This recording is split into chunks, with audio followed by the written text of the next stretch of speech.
Bismillah, Assalamualaikum warahmatullahi wabarakatuh. Alhamdulillahi rabbil alamin. Wabihi nasta'inu ala umurid dunya waddin. Wa sallallahu ala nabiyyina Muhammad wa ala alihi wa sahbihi ajma'in. Amma ba'du, kaifa halukum?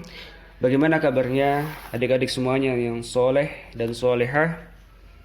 Ya, semoga kalian semuanya senantiasa dalam keadaan sehat, selalu dalam lindungan Allah Subhanahu wa taala. Baik.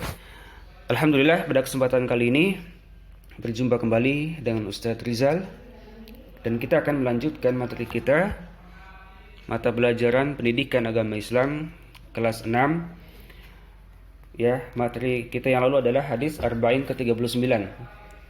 Dan sekarang kita akan masuk ke hadis ke-40 ya, Al-Hadisul Arba'un. Hadis ke-40 ini hadisnya tidak wajib dihafalkan, namun bagi yang ingin menghafalkannya silakan, diperbolehkan ya, boleh distorkan ke Ustadz. Kita baca hadisnya. An Ibnu Umar radhiyallahu anhuma qala akhadha Rasulullah sallallahu alaihi wasallam biban kibayya faqala kun fid dunya ka'annaka gharibun aw 'abiru sabil wa kana Ibnu Umar radhiyallahu anhuma yaqulu idza amsayta fala tantadhiris sabah wa idza asbahta fala tantadhiril masa wa khudh min sihhatika limaradika wa min hayatika limautika, rawahul Bukhari. Naam, perhatikan penjelasan singkat Ustaz. Artinya adalah dari Ibnu Umar radhiyallahu anhu berkata, Rasulullah sallallahu alaihi wasallam bersabda, memegang kedua pundakku ya, Rasulullah memegang kedua pundakku. Kemudian beliau bersabda, jadilah engkau di dunia seperti orang asing atau seorang musafir. Ya, jadi Ibnu Umar menceritakan bahwa Rasul sallallahu alaihi wasallam memegang kedua pundaknya kemudian bersabda, jadilah engkau di dunia seperti orang asing atau seorang musafir. Hadis ini menunjukkan bahwa kita tidak boleh ya berangan-angan ya, panjang angan-angan di dunia ini ya, dan kita tidak boleh menjadikan seakan-akan dunia ini adalah tempat yang abadi, tempat yang kekal. Kita akan terus berada di dunia ini. Tidak. Namun apa? Namun sebaliknya, dunia ini adalah tempat yang sementara ya, tempat yang sebentar, bukan tempat yang kekal. Maka Nabi berpesan bahwa kita ya hidup di dunia ini seakan-akan kita itu orang asing. Orang asing itu, kalau orang asing biasanya misalkan seseorang pergi merantau ke negara lain ya, maka dia menjadi orang asing ya. Dan tentunya orang ini misalkan kemana? Ke Arab Saudi ya. Tentunya dia tidak menjadikan ya perantauannya itu, tempat dia kerja itu sebagai tempat tinggal utamanya ya. Dia akan berkeinginan, dia berkeinginan, dia punya cita-cita akan kembali lagi ke rumahnya, ke tanah airnya. Maka dia kumpulkanlah bekal di sana ya, bekerja, menabung, mengumpulkan uang, kemudian nanti pulang kembali ke tanah airnya dengan membawa harta untuk keluarga dan sebagainya. Jadi di tempat tinggalnya itu dia hanya sementara saja, dan dia tahu, dia sadar bahwa nantinya dia akan pulang ke tanah airnya. Atau seperti seorang musafir, ya sama saja. Seorang musafir, orang yang berpergian. Misalkan ada seseorang pergi dari Jakarta ke Surabaya, tujuannya ke Surabaya, kemudian dia singgah di suatu tempat, di hotel ya, atau di rest area. Dia singgah hanya sebentar, kemudian dia melanjutkan lagi. Nah begitulah ya, begitulah harusnya kita seperti itu.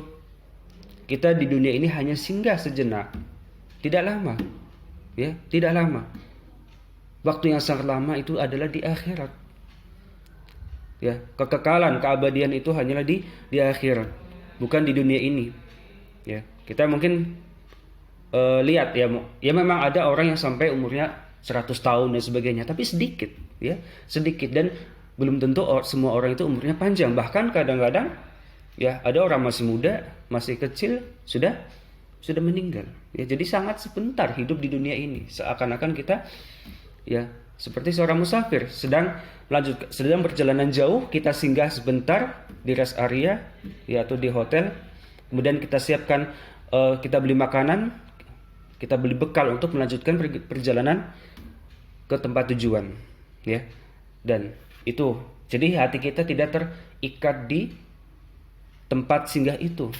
Kita tidak ingin menetap di tempat kita singgah. Ya, itulah harusnya kita melihat dunia ini. Kita tidak bercita-cita akan tinggal selamanya di dunia. Karena bagi seorang mukmin, dunia ini ya memang hanya sementara. Ya. Bahkan bagi manusia seluruhnya. Kemudian Ibnu Umar radhiyallahu anhu berkata, jika kamu memasuki sore hari, maka jangan menunggu pagi hari. Maksudnya apa? Dan ini perkataan Ibnu Umar yang menunjukkan pesan yang sangat, nasihat yang sangat penting bagi kita, bahwa apa yang bisa kita kerjakan, amal soleh apapun itu yang bisa kita kerjakan, ya kita laksanakan sesegera mungkin.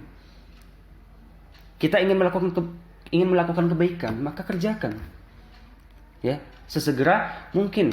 Bersegera dalam kebaikan, bukan ditunda-tunda, ya bukan misalkan sekarang sudah mampu sebenarnya untuk beramal soleh, ada kesempatan itu, tapi nanti saja, nanti sore misalkan, ya nanti malam saja, ya. Dia bisa membaca Quran, ada waktu luang pada saat itu pagi hari, kemudian ditunda-tunda terus, nanti malam aja sebelum tidur, ternyata malamnya tidak membaca, ya. Makanya ini ibaratnya kalau kita sudah pagi hari, kita jangan menunggu sore. Kita memasuki sore hari, maka jangan menunggu pagi hari, ya. Kerjakan apa yang bisa kita lakukan saat itu, kebaikan yang bisa kita lakukan saat itu, jangan ditunda-tunda, ya. Begitu juga sebaliknya, jika kamu memasuki pagi hari, maka jangan menunggu sore hari, ya sama seperti tadi, ya. Mungkin ketika di pagi hari kita berkesempatan untuk melakukan amal soleh, kita lakukan. Atau sebaliknya, di sore hari kita berkesempatan melakukan amal soleh, kita lakukan. Jangan menunda-nunda, jangan menunggu besok, jangan menunggu bulan depan, jangan menunggu tahun depan, ya. Kemudian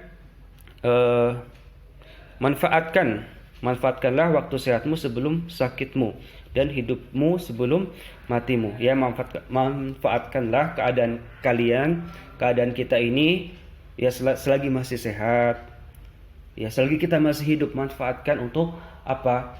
Untuk belajar, untuk beramal soleh, untuk melakukan kebaikan-kebaikan.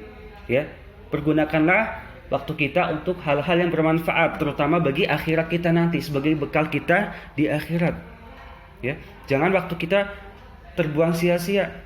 Ya, kita masih diberikan kesehatan, kita masih hidup di dunia ini, tapi kita tidak punya amal soleh, kewajiban saja dilupakan, dilalaikan, tidak sholat, tidak ngaji dan sebagainya.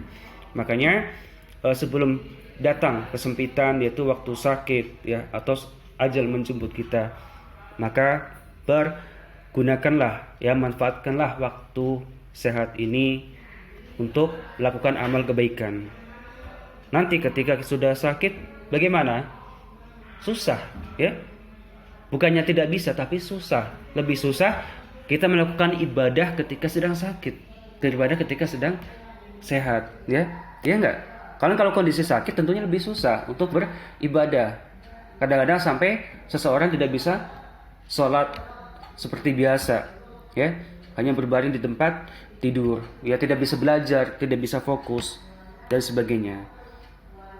Jadi selama kita masih hidup, ya selama ajal belum menjemput, kita belum mati, ya manfaatkanlah waktu luang kita ini, ya manfaatkanlah waktu kita untuk hal-hal kebaikan, untuk beribadah, ya, untuk hal-hal yang bermanfaat bagi akhirat kita terutama, ya, terutama untuk akhirat kita. Untuk dunia kita boleh, ya, tapi jangan lupakan akhirat kita, ya. Nah, itu saja penjelasan singkat dari Ustadz. Nanti kalian hafalkan mufradat ini.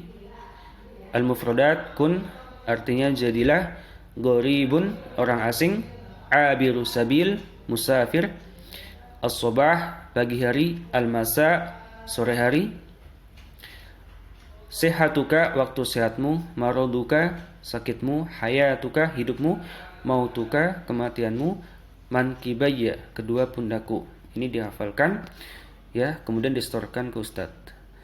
Barakallahu fikum, syukron, jazakumullahu khairan, subhanakallahumma wa bihamdika, asyhadu an la ilaha illa anta, astaghfiruka wa atubu ilaik. Assalamualaikum warahmatullahi wabarakatuh.